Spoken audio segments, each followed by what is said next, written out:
El día que la humanidad perdió la guerra, el universo lo celebró en silencio porque no hubo un último disparo ni una batalla final digna de los archivos épicos, solo una retirada ordenada transmitida en todas las frecuencias humanas, un mensaje corto, casi administrativo, que confirmaba lo impensable. Las flotas humanas abandonaban los frentes activos y cedían sistemas completos sin exigir treguas ni negociar condiciones, y para el Consejo Galáctico aquello fue la prueba definitiva de lo que siempre había sospechado, que la humanidad no estaba hecha para guerras prolongadas, que su resistencia tenía límites claros y que, al final, como tantas otras especies jóvenes, elegiría sobrevivir arrodillada antes que desaparecer luchando. Pero lo que nadie entendió en ese momento fue que la humanidad no se estaba rindiendo, estaba cerrando una fase, porque mientras los imperios celebraban territorios ganados y calculaban indemnizaciones futuras, los ejércitos humanos no colapsaban ni se dispersaban, se replegaban con una disciplina inquietante, llevándose consigo no solo personal y tecnología, sino algo que ningún escáner podía detectar: experiencia acumulada, patrones de error, mapas reales de comportamiento enemigo. Y durante meses el frente quedó en silencio, un silencio tan absoluto que incluso las especies más antiguas comenzaron a inquietarse, ya que históricamente las derrotas humanas siempre habían sido ruidosas, llenas de discursos, rebeliones internas, golpes de estado o intentos desesperados de venganza. Pero esta vez no hubo nada de eso, solo mundos evacuados con precisión quirúrgica, infraestructuras desmanteladas hasta dejar lo mínimo funcional, y colonias que pasaron de ser nodos estratégicos a comunidades autosuficientes en cuestión de semanas. Y mientras los vencedores ocupaban espacios cada vez más grandes, la humanidad parecía encogerse, desaparecer del mapa galáctico, reducir su huella hasta niveles estadísticamente irrelevantes, exactamente como el Consejo había predicho. Y fue ahí cuando comenzó el verdadero error, porque el universo estaba acostumbrado a medir poder en presencia, en extensión, en cuántos sistemas podías mantener bajo control directo. Pero la humanidad había aprendido, mucho antes de salir de su planeta natal, que no todo crecimiento es expansión, que a veces la forma más peligrosa de avanzar es hacia adentro. Y así, mientras las flotas alienígenas se reorganizaban para administrar sus nuevas conquistas, los humanos hicieron algo que nadie esperaba de un ejército derrotado: reescribieron sus doctrinas, abandonaron por completo el concepto de victoria decisiva, eliminaron de sus simulaciones cualquier escenario que dependiera de dominar al enemigo y se concentraron en una sola pregunta que el resto del universo jamás se había planteado seriamente: ¿qué ocurre después de perder? No en términos morales o políticos, sino operativos, logísticos, psicológicos, porque la humanidad entendía algo que los imperios no podían aceptar: que la mayoría de las guerras no se ganan, simplemente terminan, y que quien mejor se adapta a ese final es quien define el futuro. Y así, en astilleros ocultos, en estaciones que oficialmente ya no existían, en colonias clasificadas como no estratégicas, comenzó una transformación silenciosa donde cada nave fue rediseñada para operar sola durante años,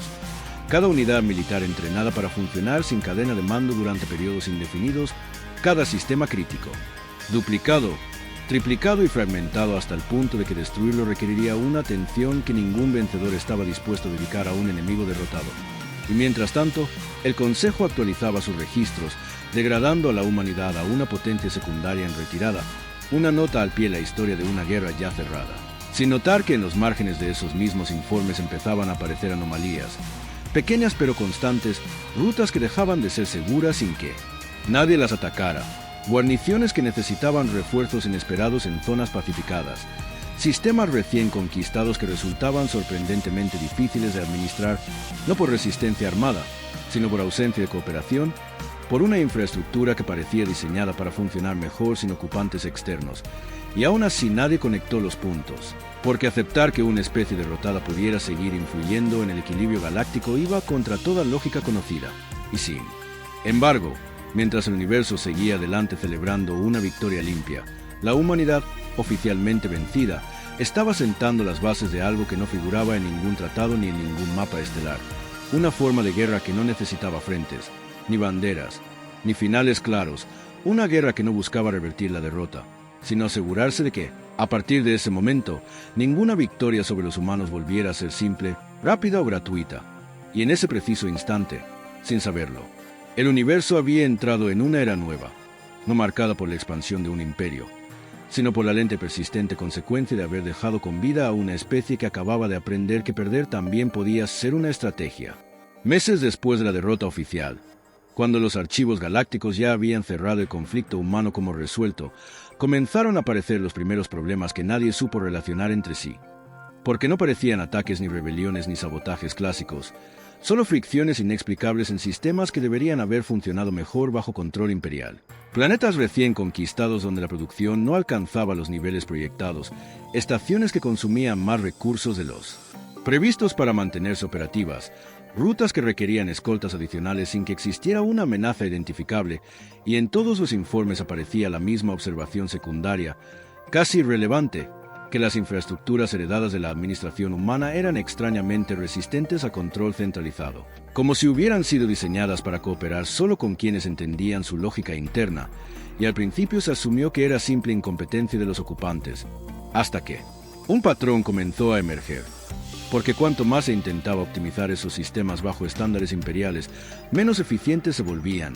como si cada capa de control añadida eliminara redundancias críticas que no figuraban en ningún manual técnico, y mientras los ingenieros alienígenas debatían teorías, la humanidad seguía moviéndose, no en grandes flotas ni con despliegues visibles, sino en microdesplazamientos constantes, tripulaciones rotadas entre colonias marginales, cargueros civiles, reconvertidos en nodos logísticos móviles, personal militar oficialmente desmovilizado que reaparecía como consultores, técnicos o simples colonos, y lo inquietante no era que siguieran activos, sino que parecían no tener prisa, como si el tiempo ya no jugara en su contra, y esa calma desconcertó incluso las especies más antiguas, acostumbradas a enemigos desesperados tras una derrota, porque la humanidad no mostraba señales de revancha inmediata ni de reconstrucción acelerada, solo una, adaptación progresiva a un nuevo rol, uno que nadie había definido para ellos. Y fue entonces cuando los servicios de inteligencia del Consejo comenzaron a recibir reportes contradictorios, informes que hablaban de guarniciones imperiales incapaces de prever incidentes menores, de comandantes obligados a tomar decisiones locales sin apoyo doctrinal claro, de tropas cada vez más cansadas en territorios oficialmente pacificados, porque administrar sistemas humanos resultó ser más complejo que conquistarlos, ya que cada colonia parecía haber sido diseñada para funcionar en condiciones límite, con márgenes de error amplios, con poblaciones entrenadas para asumir fallos como parte normal de la vida diaria. Y cuando esos mismos sistemas pasaron a manos de administradores que esperaban estabilidad perfecta, cualquier desviación se convertía en crisis. Y mientras tanto, en espacios que el Consejo ya no vigilaba con atención, comenzaron a surgir redes informales de intercambio, mercados técnicos donde piezas humanas circulaban entre especies, manuales no oficiales que explicaban cómo mantener infraestructuras sin depender de suministros centrales, protocolos de emergencia que no figuraban en bases de datos galácticas, y nadie pudo determinar quién los estaba distribuyendo, porque no había una autoridad humana visible coordinándolo, solo una. Difusión gradual de prácticas que resultaban incómodamente eficaces, y lo más perturbador era que esas prácticas no otorgaban ventaja inmediata a la humanidad, sino que reducía la dependencia general del sistema imperial, como si alguien estuviera enseñando al universo, poco a poco, a vivir sin un centro fuerte. Y cuando algunos miembros del Consejo sugirieron limitar el acceso a tecnología humana o aislar completamente sus colonias restantes, se encontraron con una realidad inesperada, que gran parte de esa tecnología ya no podía identificarse como exclusivamente humana. Había sido adoptada, modificada y mezclada durante años con sistemas de otras especies, integrándose de forma tan profunda que retirarla implicaba desmontar sectores enteros de la economía galáctica. Y en ese punto, por primera vez desde la victoria, surgió una duda silenciosa entre los estrategas, si la humanidad realmente había perdido, o si simplemente había dejado de jugar a una guerra que el resto del universo seguía creyendo que había terminado.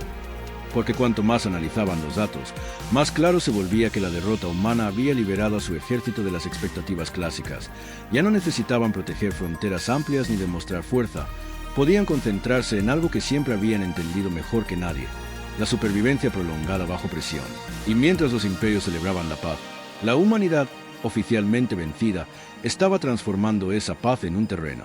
incómodo, donde cada sistema conquistado costaba más de lo esperado, donde cada decisión centralizada producía efectos secundarios imprevisibles, y donde la ausencia de un enemigo visible empezaba a generar un desgaste psicológico profundo.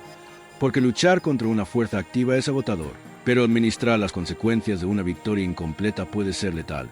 Y sin que nadie lo anunciara, sin que ningún archivo lo registrara como un nuevo conflicto, la guerra que la humanidad había Perdido comenzaba a reconfigurarse en algo mucho más peligroso, una posguerra interminable en la que los vencedores ya no podían avanzar con confianza y los vencidos parecían haber descubierto que, a largo plazo, la influencia silenciosa podía erosionar imperios con más eficacia que cualquier flota. Y en ese escenario, mientras el Consejo seguía discutiendo cómo consolidar su triunfo, la humanidad avanzaba sin avanzar, creciendo sin expandirse, preparando el terreno para una fase del conflicto que nadie había previsto, porque el universo aún no entendía que la derrota humana no había sido el final de la guerra, sino el momento exacto en que dejó de ser visible. Cuando el Consejo Galáctico finalmente aceptó que la posguerra humana no estaba comportándose como ninguna otra de los registros históricos, ya habían pasado suficientes ciclos como para que la anomalía dejara de ser local y se convirtiera en estructural. Porque lo que al principio parecían simples ineficiencias administrativas comenzaron a acumularse hasta formar algo mucho más inquietante, un patrón de desgaste que no respondía a sabotajes identificables ni a insurgencias armadas, sino a una erosión lenta y constante de la capacidad imperial para mantener control efectivo sobre territorios humanos conquistados, ya que cada intento de estandarización encontraba resistencia pasiva, no violenta pero absoluta, sistemas que cumplían órdenes de forma literal pero perdían eficiencia, poblaciones que no se rebelaban pero dejaban de colaborar más allá de lo estrictamente obligatorio, infraestructuras que seguían funcionando pero solo dentro de márgenes mínimos diseñados para sobrevivir, no, para maximizar producción. Y mientras los estrategas imperiales debatían si aquello era incompetencia, fatiga o simple mala suerte, los analistas más jóvenes comenzaron a notar algo que los veteranos ignoraban por considerarlo irrelevante, que los territorios que antes habían sido administrados por humanos eran ahora los más difíciles de predecir. No porque fueran caóticos, sino porque seguían lógicas distintas, lógicas que priorizaban continuidad sobre rendimiento, redundancia sobre crecimiento y adaptación local sobre obediencia central. Y fue entonces cuando alguien formuló una hipótesis peligrosa, que la humanidad había diseñado su civilización como un sistema antifrágil mucho antes de la guerra, y que la derrota no había hecho más que liberar ese diseño de las restricciones políticas que antes lo mantenían contenido. Porque al no tener que demostrar poder ni defender fronteras prestigiosas, los humanos podían permitirse fallar de forma controlada, aprender de cada fallo y redistribuir ese conocimiento sin necesidad de autorización, algo que los imperios, construidos sobre jerarquías rígidas, no podían replicar sin desmoronarse, y mientras esta idea circulaba en informes clasificados que pocos leían completos, comenzaron a aparecer incidentes más visibles, no ataques, sino retiradas imperiales, guarniciones que solicitaban ser reubicadas porque el costo de mantener orden superaba el valor estratégico del sistema, administradores que pedían recursos adicionales solo para conservar el statu quo, flotas que debían permanecer en órbita indefinidamente porque el control planetario se volvía insostenible sin una inversión constante, y cada uno de esos incidentes era tratado como un caso aislado, hasta que un modelo predictivo, alimentado con datos de múltiples sectores, arrojó un resultado que nadie quiso presentar en sesión abierta, que si la tendencia continuaba, el imperio vencedor necesitaría expandir continuamente sus fuerzas solo para no perder territorio efectivo, una paradoja estratégica donde la victoria inicial se convertía en una carga creciente, y en contraste, la humanidad, oficialmente derrotada, mostraba signos de estabilización profunda, no expansión, sino consolidación interna, con colonias que operaban de forma austera pero sostenible, poblaciones entrenadas para vivir con recursos variables, redes humanas que compartían información crítica sin necesidad de infraestructura central visible, y lo más perturbador de todo era que nada de eso violaba directamente los tratados de rendición, porque la humanidad estaba cumpliendo cada cláusula escrita, simplemente no participaba en las expectativas implícitas de colaboración activa que el Consejo había asumido como universales. Cuando el Consejo Galáctico convocó la sesión de emergencia que oficialmente no existía, ya no se trataba de mantener territorios ni de corregir ineficiencias aisladas, sino de comprender por qué el modelo de dominación que había funcionado durante milenios estaba comenzando a fallar sin un enemigo declarado. Porque a pesar de que no había una sola flota humana atacando posiciones imperiales, los mapas estratégicos mostraban una contracción constante del control efectivo, sistemas que seguían siendo propiedad del imperio pero que requerían inversiones crecientes solo para no deteriorarse, guarniciones que informaban niveles de estrés operativos incompatibles con una región pacificada, administradores que solicitaban relevos no por amenazas externas sino por agotamiento estructural. Y mientras los viejos almirantes insistían en que se trataba de problemas de implementación, los analistas de sistemas complejos comenzaron a presentar simulaciones que nadie quería proyectar en la sala principal, porque todas convergían en el mismo resultado, que el imperio vencedor estaba atrapado en una espiral donde cada intento de consolidar su victoria incrementaba el costo marginal de control, mientras que la humanidad, sin expandirse ni desafiar abiertamente, reducía progresivamente su propio costo de supervivencia. Y esa asimetría temporal era letal a largo plazo, ya que ningún imperio puede sostener indefinidamente una estructura donde el esfuerzo crece más rápido que el beneficio. Y fue en ese contexto cuando se reveló algo aún más inquietante, que muchas de las ineficiencias detectadas en los sistemas humanos conquistados no eran fallos accidentales, sino características deliberadas de diseño, redundancias que parecían desperdicio bajo lógica imperial pero que permitían a las comunidades humanas absorber interrupciones constantes sin colapsar. Protocolos sociales que distribuían responsabilidad de forma horizontal, reduciendo la dependencia de líderes visibles, y culturas operativas que trataban el fallo no como excepción sino como estado esperado, algo que debía gestionarse de forma rutinaria. Y cuando los ingenieros imperiales intentaron optimizar esos sistemas para hacerlos más productivos, eliminaron precisamente las capas que los hacían resilient, provocando una fragilidad que luego atribuían a la naturaleza humana, sin comprender que estaban desmantelando el núcleo funcional de aquello que intentaban controlar. Y mientras el Consejo debatía si revertir esas modificaciones o imponer aún más estandarización, surgió un problema político inesperado, porque otras especies comenzaron a cuestionar abiertamente por qué los territorios humanos requerían un trato especial, porque su administración consumía recursos desproporcionados, y por qué, a pesar de haber ganado la guerra, el imperio parecía cada vez más inseguro.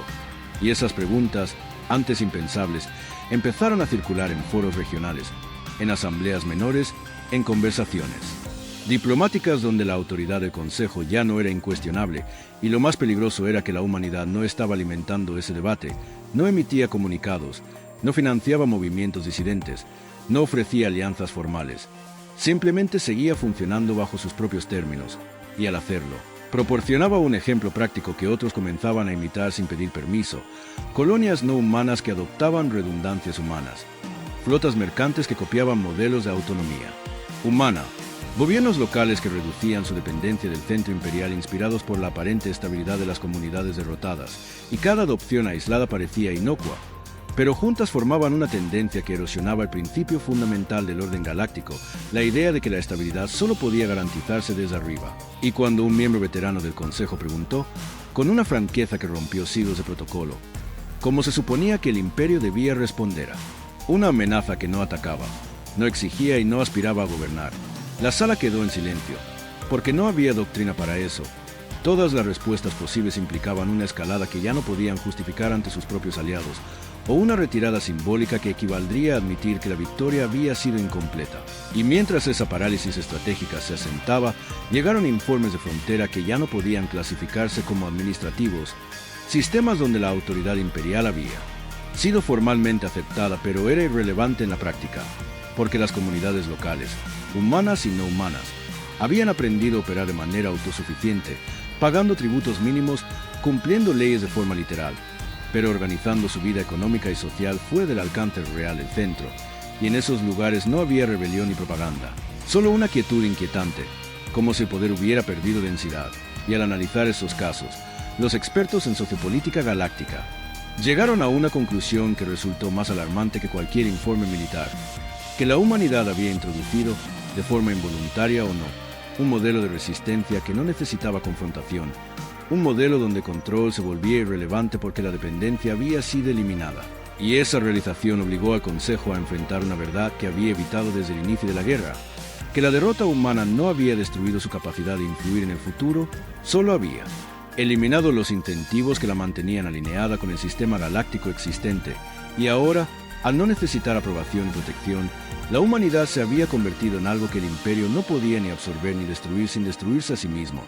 Y mientras esa comprensión se filtraba lentamente entre los niveles de poder, una pregunta comenzó a reemplazar a todas las demás: no cómo derrotar a la humanidad, ni cómo controlarla, sino si el orden galáctico tal como existía podía sobrevivir a la simple presencia de una civilización que había aprendido, tras perder una guerra, que la victoria más duradera no era ganar territorios, sino hacer que dominarlos dejara de valer la pena. Cuando el Consejo Galáctico encargó el primer informe que utilizaba la palabra legitimidad en lugar de control para referirse a los territorios humanos, ya era evidente que algo fundamental se había roto en la lógica imperial. porque durante milenios el dominio había sido una cuestión de fuerza aplicada de manera eficiente, respaldada por estructuras administrativas que convertían la obediencia en rutina, pero ahora se enfrentaban a un escenario donde la fuerza seguía existiendo, las leyes seguían vigentes y los tratados seguían siendo respetados, y aún así la obediencia se había vaciado de contenido, transformándose en una formalidad sin peso real, ya que las comunidades humanas cumplían cada norma visible mientras reorganizaban su funcionamiento interno de maneras que escapaban a cualquier métrica clásica de gobernanza. Y lo más inquietante para los observadores imperiales era que no podían señalar un momento exacto en el que aquello había comenzado, porque no hubo un decreto, ni una doctrina, ni un líder humano carismático que pudiera ser neutralizado, solo una acumulación lenta de decisiones locales orientadas a reducir dependencia, a compartir conocimiento crítico fuera de canales oficiales, a diseñar economías que podían contraerse sin colapsar, y a educar generaciones enteras bajo la premisa de que la estabilidad no provenía del centro, sino de la capacidad de adaptarse cuando el centro fallaba. Y mientras los burócratas imperiales intentaban traducir esa realidad en gráficos y porcentajes, las cifras mostraban algo profundamente incómodo, que la productividad humana, medida bajo estándares imperiales, era baja o mediocre, pero su tasa de supervivencia frente a interrupciones era incomparablemente alta, y que cada intento de mejora, impuesto desde fuera, aumentaba la fragilidad del sistema, obligando al imperio a intervenir de nuevo para evitar el colapso que él mismo había provocado, creando una dependencia inversa donde el dominador necesitaba al dominado más de lo que el dominado necesitaba al dominador. Y cuando ese concepto comenzó a circular entre las especies aliadas, el problema dejó de ser humano y se volvió galáctico, porque si la autoridad central solo podía mantenerse a través de intervención constante, entonces la autoridad ya no era un hecho natural del orden, sino una carga que debía justificarse en cada ciclo, y esa idea, una vez sembrada, resultó imposible de erradicar, ya que otras civilizaciones comenzaron a evaluar sus propias relaciones con el Consejo bajo una nueva luz, preguntándose si la estabilidad que disfrutaban era producto del sistema o a pesar de él, y aunque esas preguntas se formulaban en privado, su mera existencia alteraba el equilibrio político, porque el poder imperial siempre había dependido tanto de la percepción de inevitabilidad como de la fuerza real, y ahora esa inevitabilidad se estaba desvaneciendo, no por una revolución abierta, sino por comparación silenciosa con un modelo alternativo que funcionaba sin aspirar a gobernar a nadie, y fue en ese contexto cuando un comité interno, formado por estrategas, sociólogos y expertos en sistemas complejos, presentó una conclusión que provocó reacciones viscerales, que la humanidad no estaba intentando reemplazar el orden galáctico, y que precisamente por eso era peligrosa, porque no ofrecía un nuevo centro, solo demostraba que el centro no era indispensable, y esa demostración, repetida a escala suficiente, erosionaba cualquier estructura jerárquica, ya que invitaba a cada nodo a optimizar su supervivencia local en lugar de su alineación con un poder distante, y aunque algunos miembros del Consejo propusieron una solución drástica, una reestructuración forzada de los territorios humanos para eliminar redundancias y centralizar funciones críticas, otros señalaron que ese enfoque ya había sido probado y había empeorado la situación, generando más resistencia pasiva y más dependencia imperial. Y entonces surgió la opción que nadie quería pronunciar en voz alta, la retirada parcial, no como admisión de derrota, sino como reajuste estratégico. Pero incluso esa formulación encontró oposición, porque aceptar que ciertos sistemas ya no valían el costo de dominarlos equivalía a reconocer que la victoria inicial había sido, en términos prácticos, insostenible, y mientras el Consejo debatía, la realidad avanzaba sin esperar resoluciones formales. Redes comerciales comenzaron a preferir rutas humanas por su estabilidad predecible, flotas de transporte adoptaron protocolos humanos de redundancia y autonomía, universidades interespecies incorporaron estudios de resiliencia humana post-derrota como disciplina seria, y todo ello ocurría sin que la humanidad reclamara crédito alguno, sin símbolos, sin propaganda, sin banderas, como si su mayor fortaleza fuera precisamente la ausencia de ambición visible, y esa ausencia desconcertó a los observadores más experimentados, porque no podían negociar con una civilización que no pedía nada, no podían disuadir a una que no amenazaba, y no podían castigar a una que cumplía las reglas mientras demostraba, día tras día, que las reglas no eran el fundamento último de la supervivencia. Y cuando finalmente un alto consejero formuló la pregunta que resumía el miedo colectivo, ¿qué ocurre si el resto de la galaxia aprende lo que los humanos ya saben? Nadie respondió de inmediato. ¿Por qué? Todos comprendían la implicación, que el orden galáctico no estaba en peligro por una guerra futura, sino por una lección ya aprendida, que perder no siempre significa desaparecer, que adaptarse puede ser más subversivo que rebelarse, y que una civilización que ha internalizado esa verdad no necesita conquistar para cambiar el destino de quienes aún creen que el poder se mide solo en expansión. Y así, sin batallas ni proclamaciones, el Consejo comenzó a entender que la humanidad había transformado la derrota en una forma de influencia más profunda y más difícil de combatir que cualquier flota, porque había demostrado que la dominación, una vez despojada de legitimidad y eficiencia, deja de ser un símbolo de fuerza y se convierte en una carga que ningún imperio, por vasto que sea, puede sostener para siempre. Cuando el Consejo Galáctico aprobó oficialmente la política de reconfiguración adaptativa, un término cuidadosamente diseñado para evitar la palabra retirada, ya no quedaba duda de que el equilibrio de poder había cambiado de forma silenciosa pero definitiva, porque esa política reconocía implícitamente que ciertos sistemas, en su mayoría humanos o influenciados por prácticas humanas, no podían ser gobernados con los métodos tradicionales sin incurrir en costos desproporcionados. Y aunque el documento hablaba de eficiencia y optimización, los estrategas entendían el mensaje real, que el imperio estaba comenzando a soltar el control no porque quisiera, sino porque no podía justificar mantenerlo. Y lo más inquietante fue que esa decisión, lejos de estabilizar la situación, aceleró un proceso que ya estaba en marcha, ya que otras especies interpretaron la reconfiguración como una señal, no de debilidad militar, sino de agotamiento estructural, y comenzaron a evaluar hasta qué punto su propia dependencia del centro imperial era realmente necesaria. Y mientras esas reflexiones se multiplicaban, la humanidad permanecía ausente del debate, sin delegaciones visibles ni discursos triunfalistas, continuando su enfoque en sistemas locales, educación distribuida y preparación para escenarios inciertos, como se asumía que cualquier forma de estabilidad externa era temporal y que la única constante fiable era la capacidad de adaptarse cuando esa estabilidad se rompiera. Y esa mentalidad, observada a distancia por analistas galácticos, empezó a describirse con un término nuevo, no como ideología ni doctrina, sino como una cultura de post-dominio, una forma de organizar la civilización que no necesitaba ni aspiraba a ser hegemónica, pero que tampoco podía ser absorbida por una jerarquía superior sin perder su funcionalidad. Y al propagarse ese concepto, incluso de manera académica, el impacto fue profundo,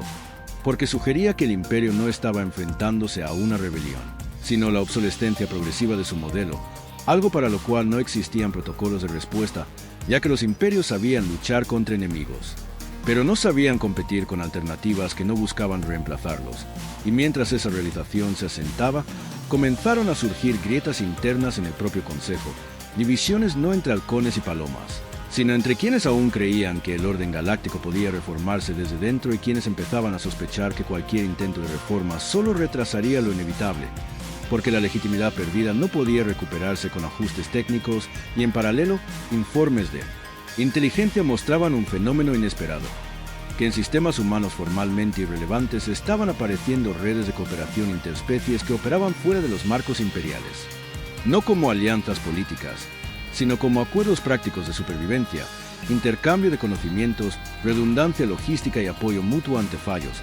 redes que no tenían centro ni líderes claros, pero que demostraban una capacidad sorprendente para absorber crisis locales sin requerir intervención externa. Y aunque esas redes no violaban ninguna ley galáctica existente, su mera existencia evidenciaba que el control central ya no era el único garante de estabilidad y cada crisis superada, sin ayuda imperial, debilitaba un poco más la narrativa de necesidad que había sostenido al Consejo durante eras. Y cuando un observador veterano señaló que esas redes funcionaban de forma muy similar a los sistemas humanos post-derrota, la conclusión fue incómoda pero clara, que la humanidad no solo había adaptado su propia civilización, sino que había proporcionado un manual no escrito para sobrevivir sin imperio. Y esa idea, una vez comprendida, comenzó a circular incluso entre funcionarios imperiales de rango medio, personas encargadas de mantener el día a día del sistema, que empezaron a preguntarse qué ocurriría con sus funciones si el centro dejaba de ser indispensable, y esa duda, más que cualquier amenaza externa, erosionó la cohesión interna del aparato de gobierno. Porque cuando quienes sostienen la estructura comienzan a imaginar un mundo donde esa estructura no es necesaria, el colapso deja de ser una posibilidad lejana y se convierte en una opción silenciosa, y en ese contexto, la humanidad seguía sin reclamar nada, sin negociar tratados nuevos ni exigir compensaciones históricas, y esa ausencia de demandas resultó ser su acto más radical, porque obligó al resto de la galaxia a confrontar una verdad incómoda, que el cambio que estaban experimentando no podía atribuirse a una agresión externa ni a una conspiración organizada, sino a la simple demostración práctica de que era posible existir, prosperar y resistir sin depender de un poder central omnipresente. Y al comprender eso, algunos miembros del Consejo empezaron a temer que incluso si lograban estabilizar temporalmente el orden galáctico, el daño ya estaba hecho. Porque una vez que una civilización aprende que la derrota no implica desaparición y que la autonomía puede ser más segura que la protección, esa lección no puede desenseñarse, y así, mientras el Imperio intentaba redefinir su papel en un universo que ya no lo veía como inevitable, la humanidad, sin proclamarse vencedora, había logrado algo que ninguna guerra había conseguido jamás. Había cambiado la conversación fundamental sobre qué significa sobrevivir, gobernar y perdurar en un cosmos donde el poder, finalmente, había comenzado a perder su aura de permanencia. Cuando el Consejo Galáctico recibió el informe final que sintetizaba décadas de observación, simulaciones y datos cruzados, ya no quedaba nadie en la sala que pudiera fingir sorpresa, porque aunque el documento utilizaba un lenguaje técnico y cauteloso, su conclusión era brutalmente clara: que la humanidad había desencadenado un cambio sistémico que no podía revertirse sin destruir aquello que el Imperio afirmaba proteger, ya que el problema no era la pérdida de territorios concretos ni la reducción de ingresos estratégicos, sino la desaparición progresiva de una premisa fundamental, la de que la estabilidad galáctica requería un centro fuerte y omnipresente, y al analizar el comportamiento humano desde la derrota hasta el presente, los expertos coincidían en un punto inquietante: que la humanidad no había reaccionado como una especie humillada ni como una potencia resentida, sino como una civilización que había aceptado la impermanencia como condición básica de existencia, reorganizando sus prioridades alrededor de la continuidad cultural, la redundancia funcional y la transmisión de conocimiento adaptable, y esa aceptación, lejos de debilitarlos, los había liberado de la necesidad de demostrar poder, algo que el resto de la galaxia aún no comprendía del todo, porque durante eras el poder había sido sinónimo de expansión, de visibilidad, de imposición, y ahora se enfrentaban a una civilización cuya influencia crecía precisamente porque no buscaba ser vista, porque no exigía obediencia ni reconocimiento, y al hacerlo dejaba al descubierto la fragilidad psicológica de un orden que dependía de la percepción constante de autoridad. Y mientras el Consejo debatía cómo comunicar ese informe sin provocar pánico, comenzaron a surgir consecuencias que ya no podían ocultarse. Especies aliadas solicitaban mayor autonomía administrativa citando precedentes humanos. Gobiernos regionales exigían revisar tratados de dependencia alegando eficiencia local. Academias militares cuestionaban doctrinas basadas exclusivamente en control territorial. Y cada una de esas acciones, aunque moderada en apariencia, acumulaba presión sobre una estructura diseñada para resistir ataques externos, no para adaptarse a una pérdida interna de convicción. Y lo más perturbador era que la humanidad no estaba coordinando nada de eso. No emitía directrices ni ofrecía liderazgo alternativo. Simplemente existía como prueba viviente de que otro camino era posible. Y esa prueba, una vez observada, no podía ser ignorada ni desmentida, porque funcionaba, y al funcionar, invalidaba silenciosamente la narrativa de inevitabilidad imperial. Y en una sesión privada, uno de los consejeros más antiguos formuló la pregunta que todos evitaban: si la humanidad hubiera ganado la guerra, ¿habría sido esto diferente?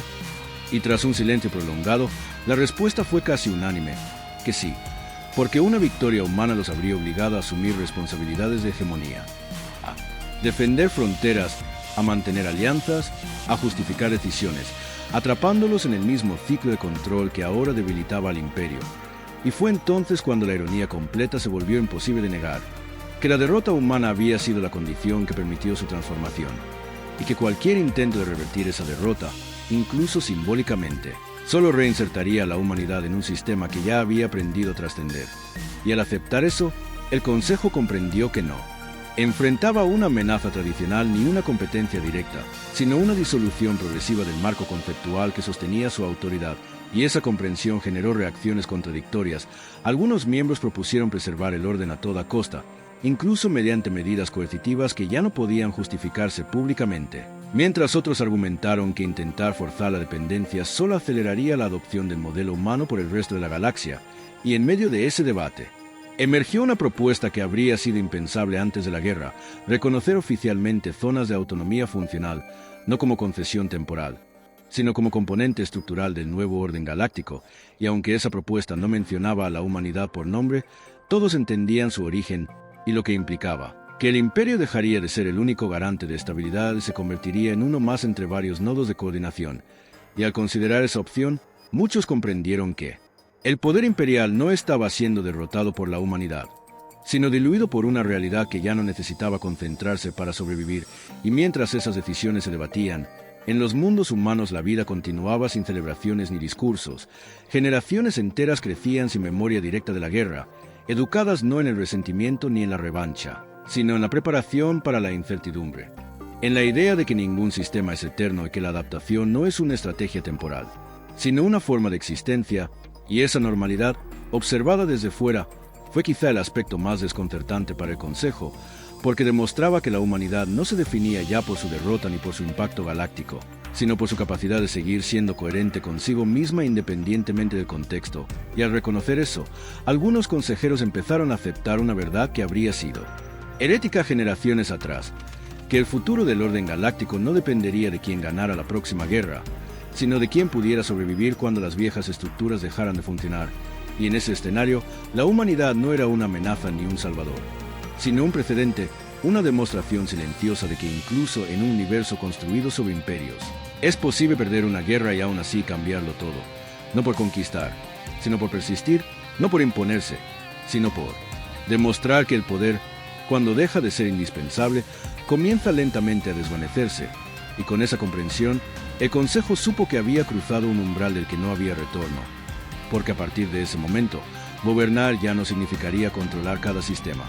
sino aprender a coexistir con una realidad que la humanidad, al aceptar su derrota, había ayudado a revelar. Cuando el nuevo marco galáctico comenzó a implementarse de manera gradual, sin ceremonias ni declaraciones solemnes, el universo descubrió algo que ningún modelo había anticipado del todo, que los cambios más profundos no siempre llegan con colapsos visibles, sino con una normalización silenciosa de lo que antes era impensable, porque al permitir zonas de autonomía funcional, al reducir la centralización extrema y al aceptar que no todos los sistemas debían optimizarse bajo los mismos parámetros, el Consejo no solo estaba adaptándose a la realidad humana, estaba institucionalizando una lección aprendida demasiado tarde, que la estabilidad no se impone, se cultiva, y en ese proceso, la humanidad dejó de ser un caso de estudio para convertirse en un referente tácito, no citado en discursos oficiales pero presente en cada manual revisado, en cada doctrina actualizada, en cada simulación que ahora incluía la variable de resiliente y distribuida, y lo más llamativo fue que, a medida que el orden galáctico se reconfiguraba, la humanidad no emergió como un nuevo centro de poder, no lideró colisiones ni reclamó reconocimiento histórico, simplemente continuó existiendo bajo los principios que había desarrollado tras la derrota, demostrando que su transformación no había sido una estrategia temporal, sino una adaptación profunda que no dependía de las decisiones del Consejo, y mientras otras especies debatían cómo equilibrar autonomía y coordinación, los mundos humanos servían como ejemplos prácticos de convivencia con la incertidumbre, comunidades que podían absorber crisis económicas, interrupciones energéticas o cambios políticos sin desintegrarse, porque su cohesión no estaba basada en la promesa de seguridad absoluta, sino en la aceptación compartida de que el fallo era inevitable y que la respuesta colectiva importaba más que la prevención perfecta. Y al observar esto, muchos historiadores galácticos comenzaron a reinterpretar la guerra pasada bajo una nueva luz, no como el conflicto que definió el ascenso o la caída de una especie, sino como el punto de inflexión que reveló una limitación fundamental de los imperios, su incapacidad para adaptarse a civilizaciones que no jugaban al mismo juego. Y en ese relato revisado, la humanidad aparecía no como vencedora ni vencida, sino como catalizador, la especie que, al perder sin colapsar, obligó al universo a reconsiderar sus supuestos más básicos sobre poder, éxito y supervivencia, y esa reinterpretación tuvo efectos culturales profundos, porque generaciones jóvenes de múltiples especies crecieron estudiando no solo batallas y conquistas,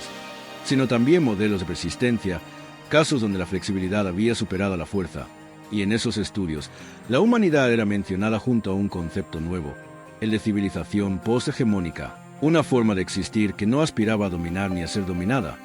sino a mantener coherencia interna en un entorno cambiante, y mientras ese concepto se difundía incluso dentro de las instituciones imperiales, algo curioso ocurrió, que el miedo inicial a la pérdida de control dio paso a una forma distinta de seguridad, no basada en la omnipotencia del centro, sino en la redundancia del sistema en su conjunto, porque un universo con múltiples nodos autónomos pero cooperativos resultó ser contra todo pronóstico, más resistente a crisis globales que uno rígidamente centralizado.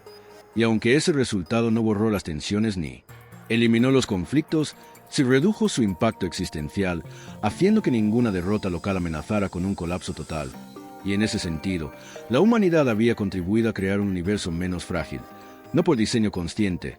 sino por coherencia con su propia experiencia histórica. Y al llegar a ese punto, incluso los miembros más conservadores del antiguo Consejo tuvieron que admitir, en privado si no en público, que la guerra había producido un resultado que ninguno de los bandos había previsto, que al intentar someter a la humanidad, el imperio había acelerado una evolución que, de otro modo, podría haber tardado milenios en manifestarse. Y al aceptar eso, la narrativa oficial de la guerra cambió sutilmente. Ya no se hablaba de victoria absoluta ni de derrota total, sino de transición, de aprendizaje forzado, de un momento en que el universo fue obligado a crecer más allá de sus propias estructuras, y mientras esos debates académicos y políticos continuaban, en los mundos humanos la vida seguía su curso cotidiano. Niños que aprendían habilidades prácticas junto a historia.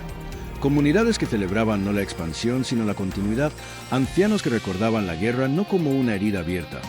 sino como evento que enseñó a su especie a no depender de la permanencia de ningún sistema externo. Y esa relación tranquila con el pasado resultó ser la señal más clara de que la humanidad había alcanzado algo raro valioso, una identidad que no se definía por la dominación y por la victimización,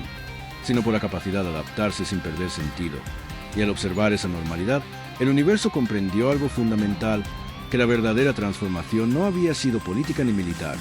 sino cultural. Una reorientación de valores que había demostrado que sobrevivir con dignidad podía ser más influyente que ganar con violencia. Y así, sin monumentos ni celebraciones, la humanidad dejó su huella más profunda, no en territorios conquistados ni en tronos ocupados, sino en la forma en que el cosmos aprendió a pensar sobre poder, el fracaso y la persistencia, y al hacerlo, cerró el ciclo iniciado con su derrota, demostrando que a veces, perder una guerra no es el final de una historia, sino el comienzo de una forma más duradera de victoria. Con el paso de los ciclos, cuando la memoria directa de la guerra comenzó a desvanecerse incluso entre las especies más longevas, el impacto humano no se redujo, sino que se volvió más profundo, más difícil de aislar, porque ya no estaba asociado a un evento concreto ni a una civilización específica, sino a una manera distinta de interpretar la realidad. Y fue entonces cuando los observadores galácticos empezaron a notar algo que no figuraba en ningún tratado ni en ninguna reforma institucional,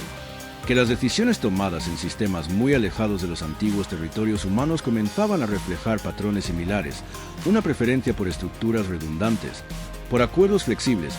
por mecanismos de cooperación que no dependían de una autoridad única, y aunque nadie lo reconocía abiertamente, esos patrones eran ecos de una lección aprendida observando una especie que había perdido una guerra sin perderse a sí misma, y esa influencia difusa provocó una transformación cultural que superó cualquier cálculo político,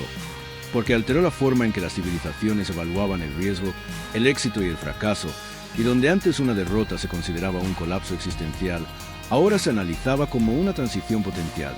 un punto de aprendizaje que podía reconfigurar prioridades en lugar de destruirlas. Y esta reinterpretación tuvo consecuencias inesperadas,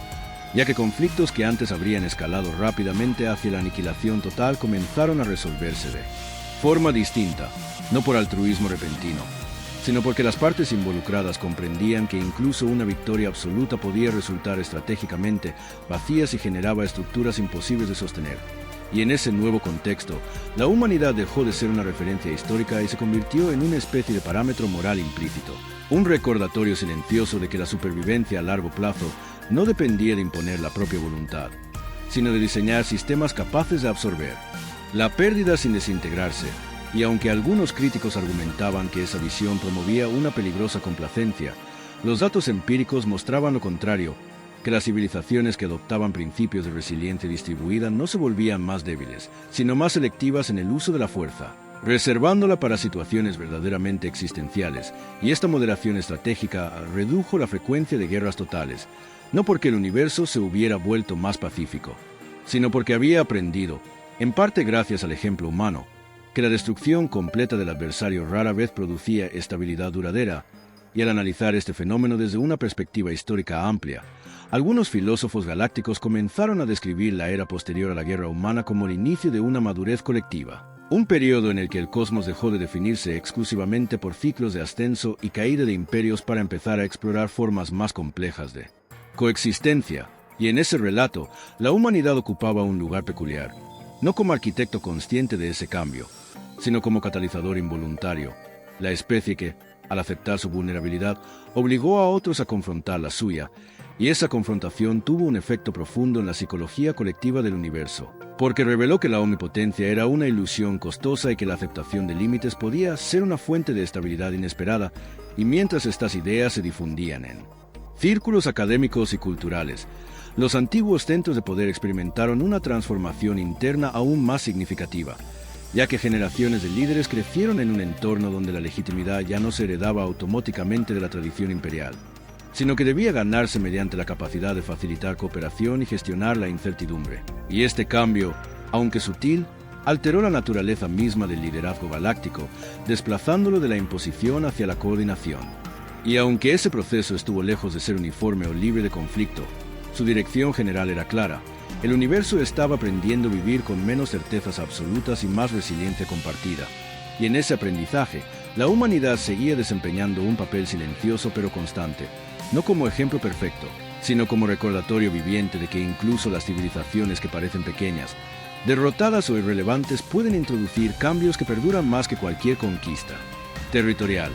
Y al observar este panorama desde una distancia temporal suficiente, algunos historiadores llegaron a una conclusión que habría resultado inconcebible antes de la guerra, que mayor legado humano no fue tecnológico ni militar, sino epistemológico, una alteración en la forma en que el universo entendía el conocimiento práctico de la supervivencia, enseñando que los sistemas más valiosos no son aquellos que evitan el fracaso a toda costa, sino los que saben convivir con el sin perder coherencia. Y esta idea, una vez internalizada a escala galáctica, produjo un efecto acumulativo que reforzó aún más su validez. Porque cada crisis superada mediante adaptación en lugar de dominación confirmaba la lección, creando un bucle positivo que consolidaba una nueva normalidad. Y en ese punto, incluso quienes habían liderado la guerra contra la humanidad comenzaron a reconocer, en privado si no en público, que el conflicto había generado un resultado que ninguna estrategia podría haber diseñado deliberadamente: una redistribución del poder conceptual que trascendía fronteras, especies y eras. Y al aceptar eso, algunos de ellos experimentaron una forma inesperada de reconciliación con el pasado, no porque justificaran la guerra, sino porque comprendían que el universo había extraído de ella una enseñanza que reducía la probabilidad de repetirla en la misma forma. Y mientras esa comprensión se asentaba, la humanidad continuaba su camino sin reclamar autoría ni reconocimiento, viviendo dentro de un universo que ya no se parecía al que había intentado someterla. Y aunque seguía enfrentando desafíos, limitaciones y conflictos internos, su existencia se había convertido en una prueba permanente de que la derrota no es un estado final, sino una condición desde la cual pueden surgir transformaciones que redefinen el significado mismo de sobrevivir. Y al llegar a este punto, el cosmos comenzó a entender algo que solo se revela con el tiempo suficiente: que algunas victorias no se anuncian, no se celebran y no se registran en monumentos, porque su impacto no reside en lo que se gana, sino en lo que deja de ser necesario para seguir adelante. Y en ese silencio transformador, la huella humana se volvió inseparable de la historia galáctica, no como una marca de dominación, sino como una cicatriz compartida que recordaba a todos que incluso en un universo de imperios, aprender a perder sin desaparecer puede ser el acto más revolucionario de todos. Cuando finalmente los archivos galácticos fueron sellados bajo la clasificación de evento transformacional irreversible, el universo ya no era el mismo que había declarado irrelevante a la humanidad generaciones atrás, y aunque no hubo un momento único que pudiera señalarse como el final oficial de aquella era, la mayoría de los observadores coincidían en que el cambio se había completado cuando la pregunta dejó de ser quién gobernaba el cosmos y pasó a ser cómo se sostenía sin romperse.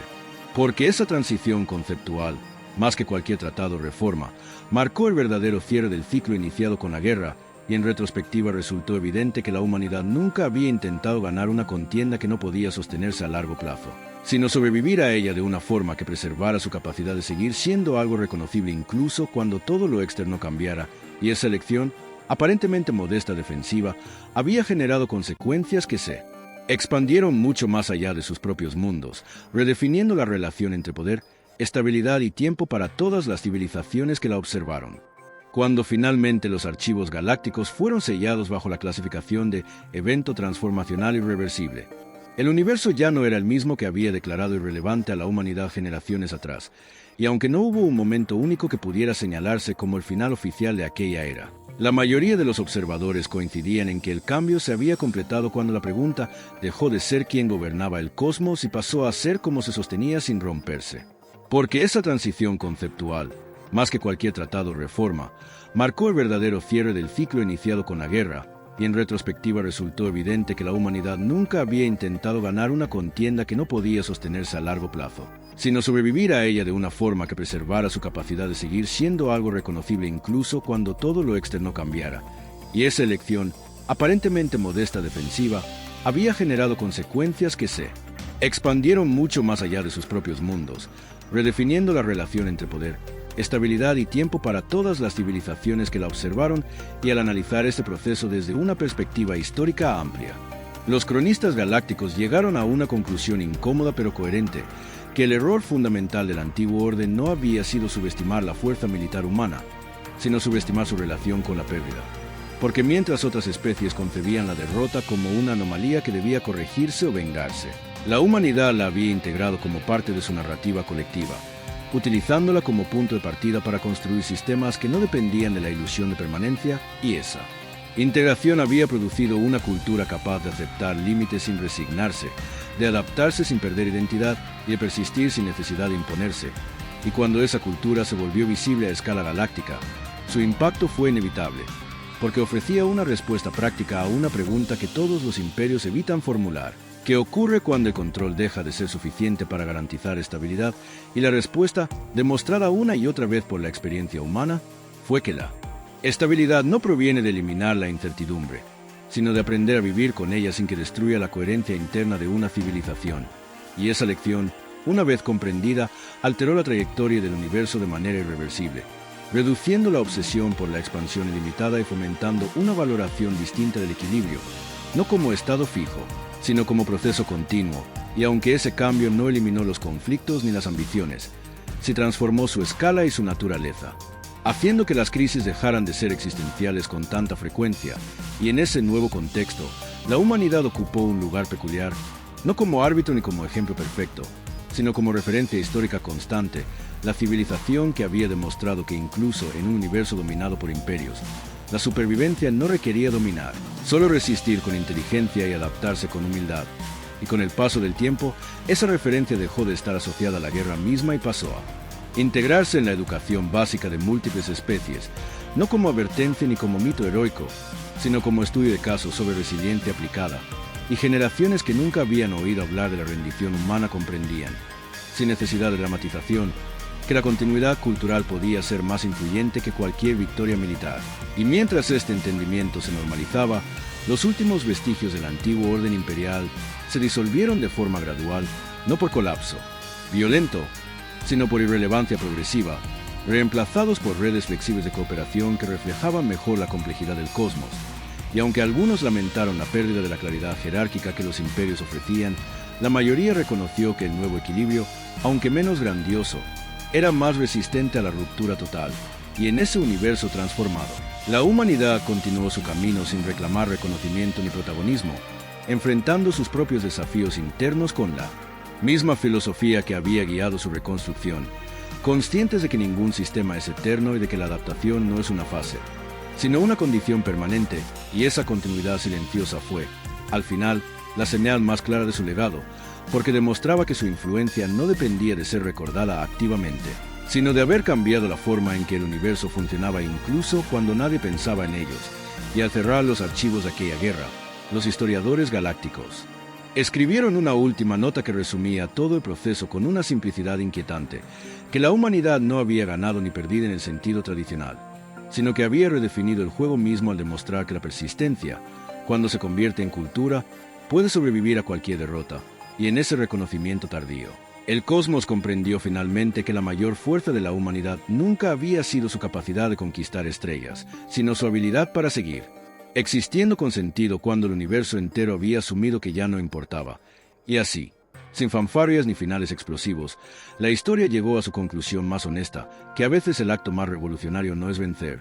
sino permanecer, aprender y continuar, incluso cuando nadie está mirando. Porque es en esa continuidad silenciosa donde se forjan los legados que ningún imperio puede borrar. Si has llegado hasta este punto, no es porque esta historia tuviera explosiones constantes o batallas interminables. Llegaste hasta aquí porque, en algún nivel, entendiste que esta no era solo una historia sobre la humanidad.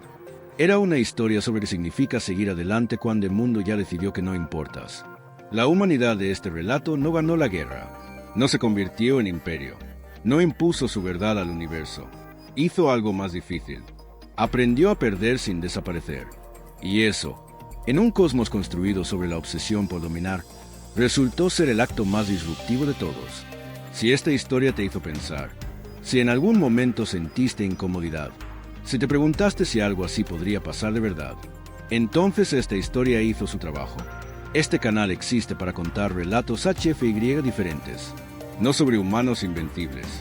sino sobre humanos persistentes, no sobre conquistas, sino sobre identidad, memoria y resiliencia. Si quieres más historias largas, profundas y narradas en español, historias que no se olvidan cuando termina el vídeo, mano blanca indicando hacia la derecha, suscríbete a Relatos Galácticos HFY, no por apoyar un canal,